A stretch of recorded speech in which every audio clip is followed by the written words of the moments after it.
আমাকে এই সুযোগ দেওয়ার জন্য যে আমি ওদের সঙ্গে একটা সহযোগিতা করব।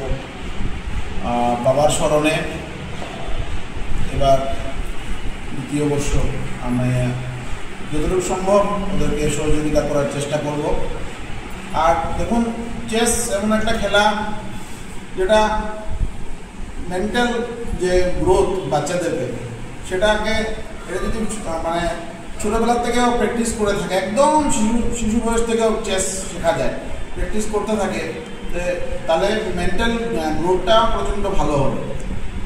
সেই জন্য আজকালকার বিভিন্ন স্কুল কলেজ বিভিন্ন ইনস্টিটিউশনেও চেসকে একটা সাবজেক্ট হিসেবে নেওয়াটা উচিত। আমার মতে এটা ম্যান্ডেটরি করা উচিত চেস খেলাটা। তো পরিমল চেস অ্যাসোসিয়েশন বহুদিন থেকে খুব সুন্দরভাবে চেষ্টা করে যাচ্ছেন ওরা আরও ভালো করার।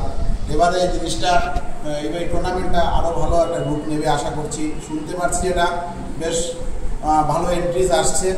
আমি আশা করি সমগ্র জেলা থেকে ভালো এন্ট্রিজ আসুক, যাতে ভালো খেলোয়াড়রা এখানে এসে খেলুক আর ভালো পুরস্কার নিয়ে যাক। আর সংবাদ মাধ্যমের কাছে আমার একটা অনুরোধ, আপনারা আজকে এখানে এসেছেন, সবাইকে ধন্যবাদ জানাই।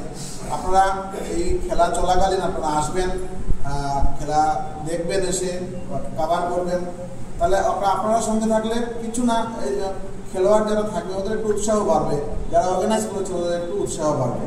এটাই অনুরোধ রইল সবার কাছে। ধন্যবাদ।